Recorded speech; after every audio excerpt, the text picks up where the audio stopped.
Hey guys, this is Lovin Meets with Samar Hajir, aka the Healer of Hearts. We brought her on to talk all things Valentine's, but what we got was a deeper insight into finding self love, what we're doing wrong, and where we can go right to really just love ourselves a little bit more. So for Valentine's Day, show us some love and subscribe to the Lovin Dubai Show podcast wherever you get your podcasts from. Enjoy the show.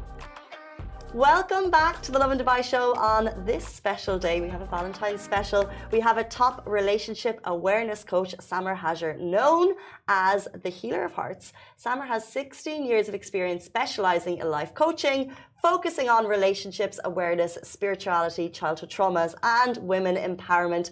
Welcome to the show. Thank you so much for being here. Thank you. Thank you for having me. Thank you so much for being here again. So I have a lot of questions for you. I was telling Casey, I'm so excited because it's Valentine's Day. And I'm feeling extra love to everyone. I feel like I want to be extra nice. But of course, I want to ask, how can individuals, let's say, cultivate self-love? Well, it's a journey. We don't learn.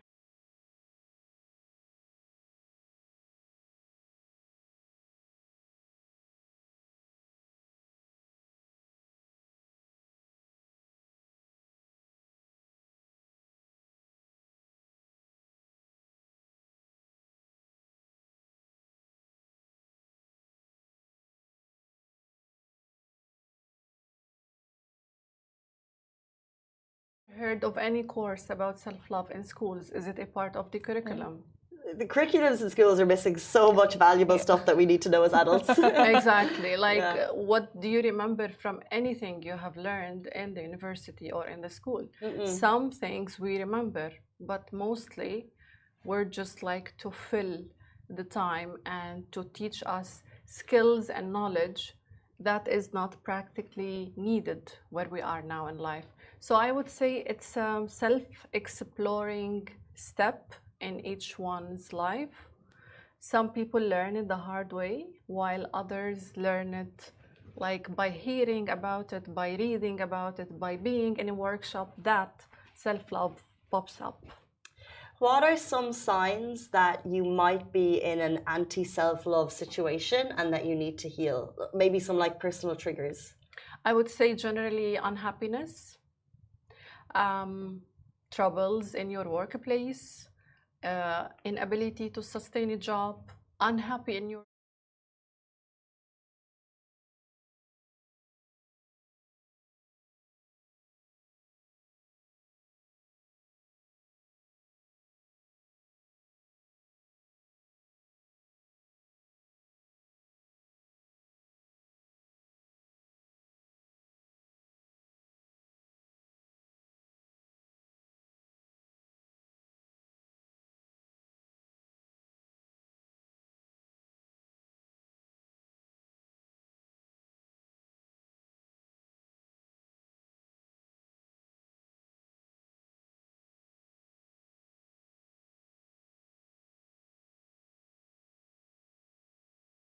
I think once you fill the cup, it will start spilling love all over around you.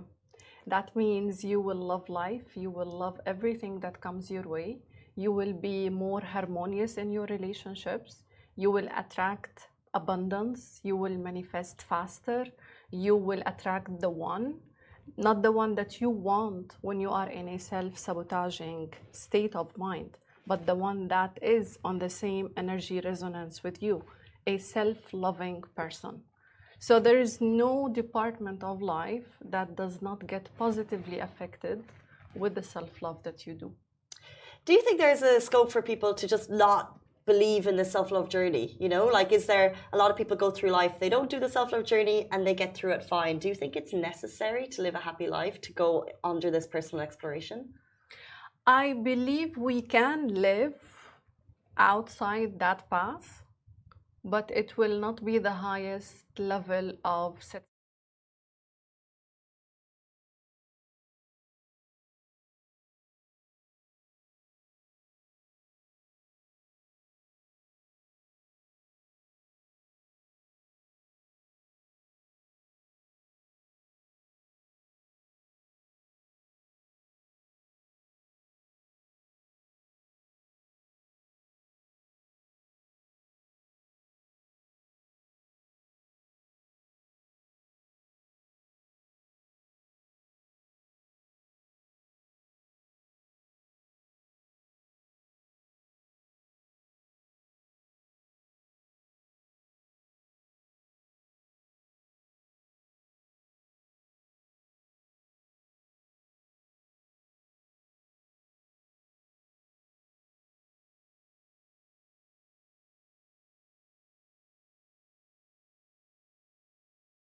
whether it's through anything, there are a lot of outside factors that kind of like can, I would say, get in the way. You know what I mean?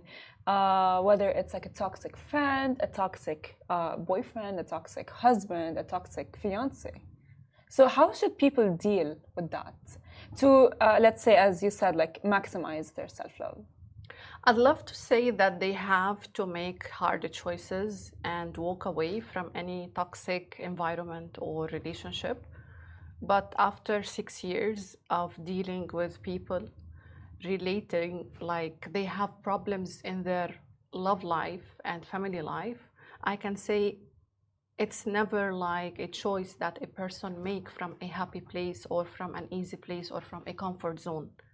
So to everyone listening and watching us today, I would say you will know how much you love yourself by the quality of relationships in your life.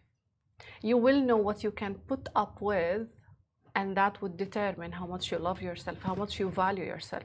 I always tell to my clients, if you love yourself enough, you will not accept anything that is less than that, which means time is irreversible. It cannot be recoverable. So every minute you spend with the wrong person, in the wrong job, in the wrong relationship is a time that you cannot redeem. So interesting. I love this is Valentine's Day, but I think we're acknowledging the fact that not everyone is in a relationship. Some people are single, some people are heartbroken, going through trauma. And if that's the case, and if someone's watching right now and they're in a dark place, either in a difficult relationship or trying to get out of one, do you have tips that people can, really practically implement into their daily lives that could help that? Definitely. I would say engage in a self-loving process. Go inside yourself and see the places that resulted in you getting in this place. I would say that the heartbreak is the place that the light comes into your heart. I would say that you were not able to be heartbroken if you were not able to deal with the heartbreak. So I would say right now, right here, forget who caused the heartbreak. Forget about where you want to go and focus on the here and now. Focus on this person that you are. Learn your lessons. Understand the reasons that led you to be here today. And from that understanding, I guarantee that you will not make the same mistakes. I don't call it mistake, we're just lightly using it. I would say it is the meant mistakes that were meant to lead you here.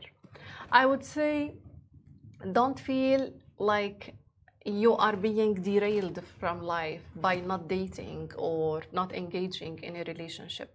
I would say don't rush into a rebound relationship. I would say take care of your heart the same way you take care of your body, because it is as important, if not more. I would say take a break from life if you need and just sit by yourself, replenish the energy that was depleted, and find the purpose. And realize that what led you here did not mean to break you here.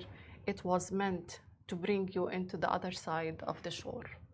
Beautiful. Beautiful. So you've talked about like how we should be mindful of like a lot of things. So do you have some specific strategies that we can, or anyone who's watching us, practice in order to mindfulness and self-love? Okay, so mindfulness means that I am present in the here and now.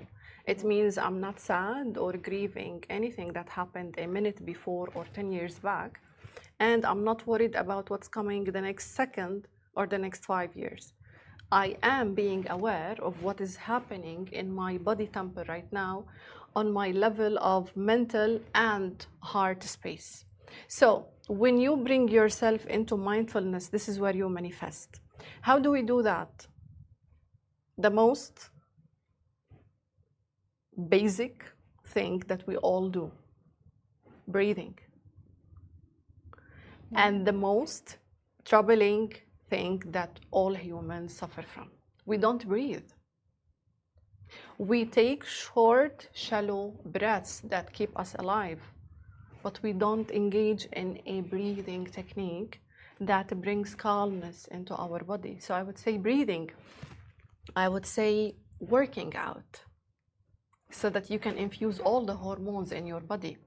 The same hormones that we get from coffee, from Hugging a loved one can be obtained by just walking on a treadmill for 20 minutes or taking a walk under the sunlight, going to nature, meditating, journaling with a pen and paper, not over the phone, because you want all of your senses engaged. I would say reading, but reading mindfully, not absent-minded. There are a lot of mindful techniques that I teach my clients in sessions. As you spoke there, I just became very conscious of my breathing, and I was like, Yeah, me too. sit here, let's find the Zen. No, but amazing and very helpful strategies people can really implement themselves if you're watching now. In your coaching practice, what do you think is the best approaches for empowering women? Because, of course, you work with women empowerment in their pursuit of not necessarily a fulfilling relationship, but a fulfilling life. I love these last few words of yours. Not to find a fulfilling relationship necessarily, but to find a fulfilling life.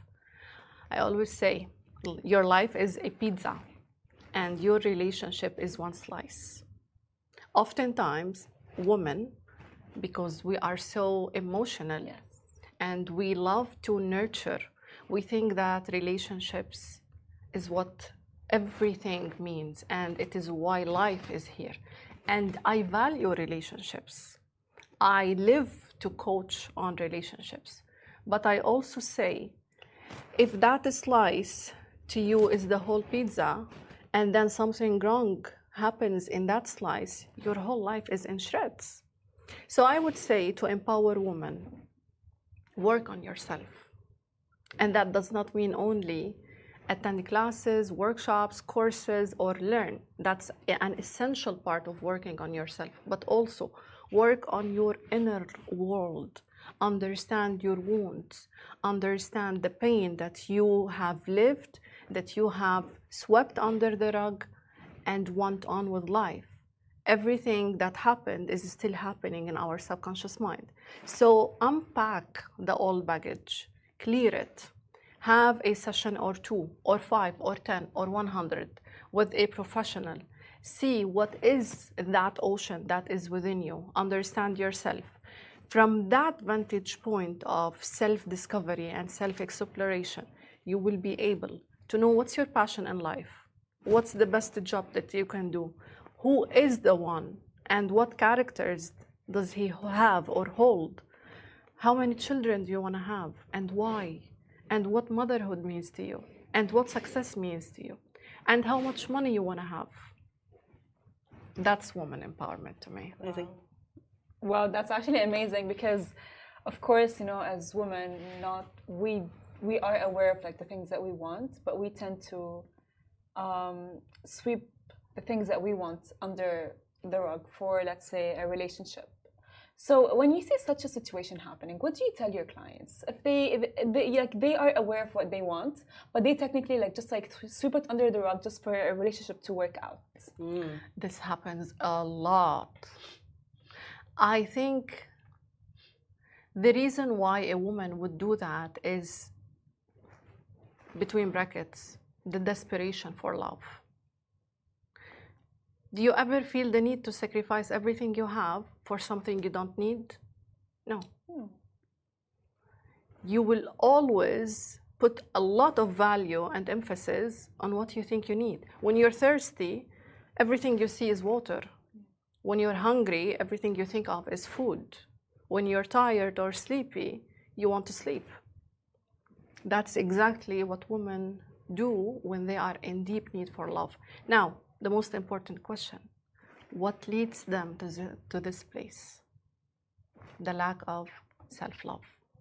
When the cup is full, you don't feel that desperation to fill it from any source on the outside.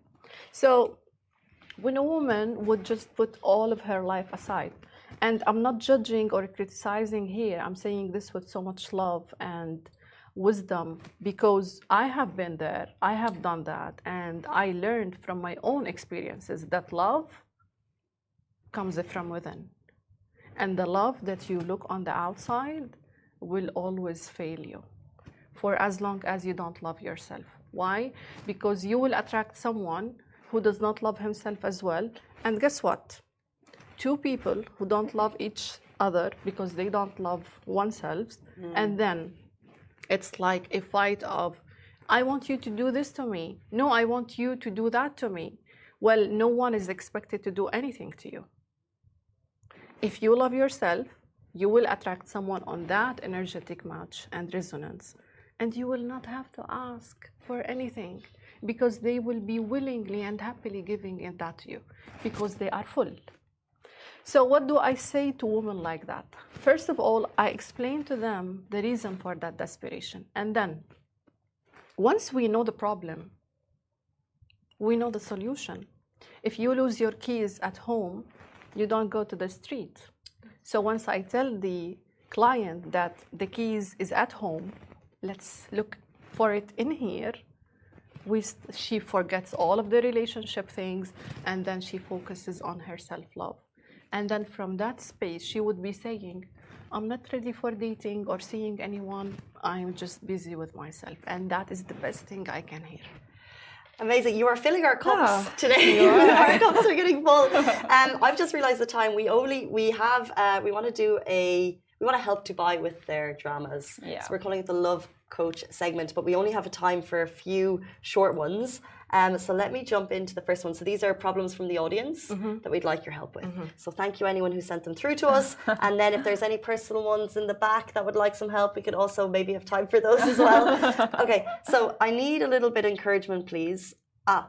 This one is a bit funny.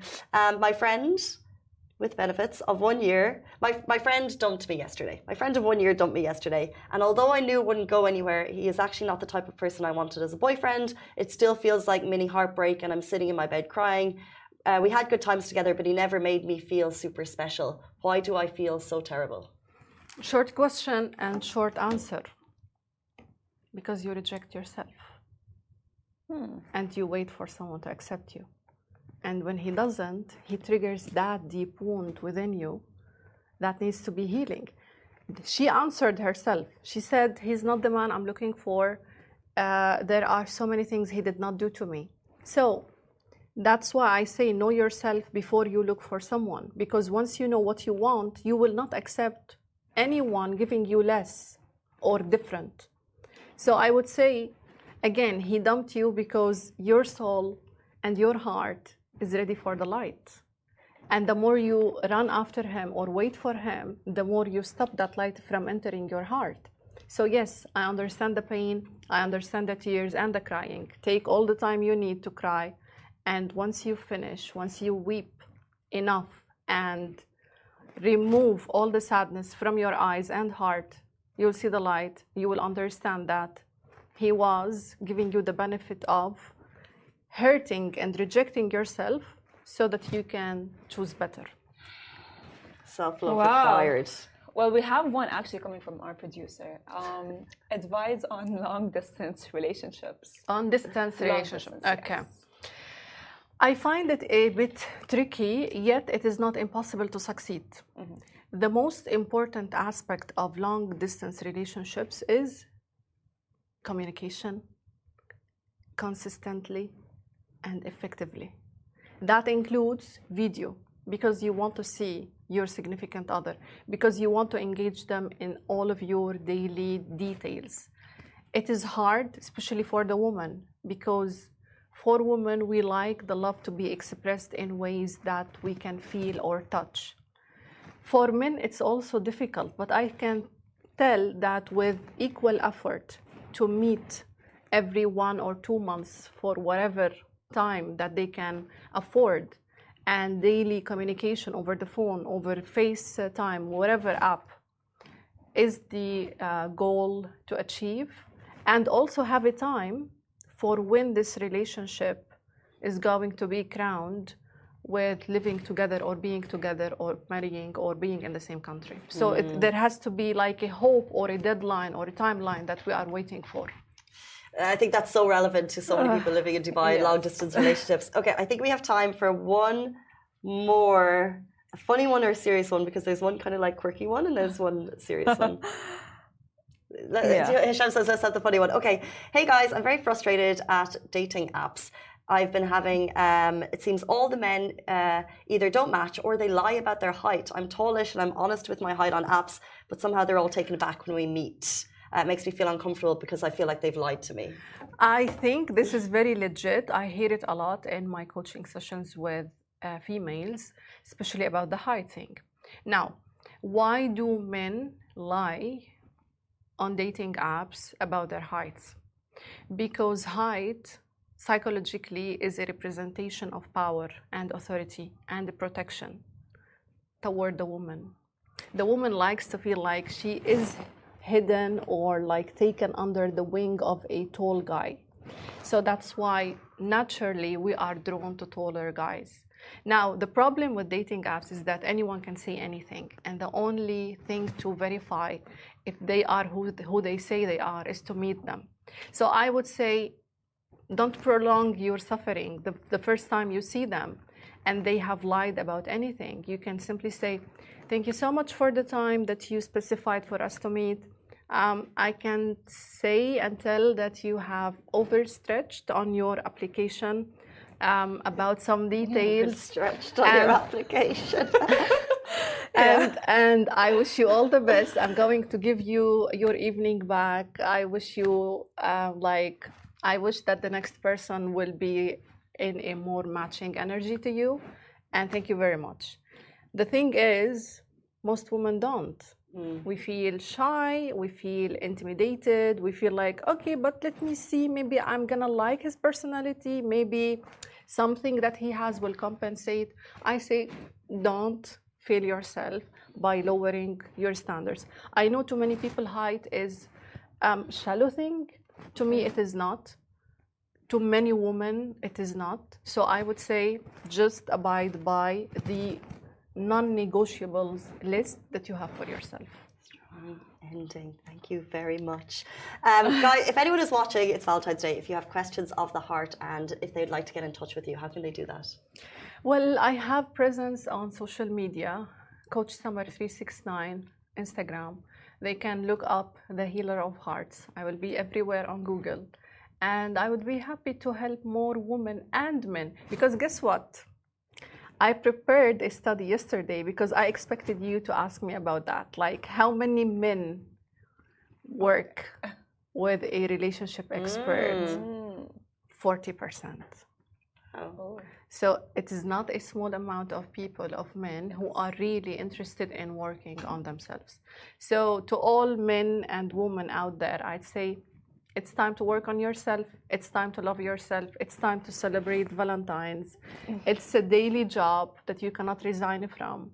It's a time for you to love and live to the best and to the highest level. Amazing. Thank you so much. It's 9:15, which means that brings us to the end of our show, but we really appreciate your time this morning. Thank you so much for all of that helpful advice. It was a pleasure. Guys, that is all we have time for on the Lovin Dubai Show. We'll be back with you tomorrow morning, same time, same place. Goodbye from me. Goodbye from me.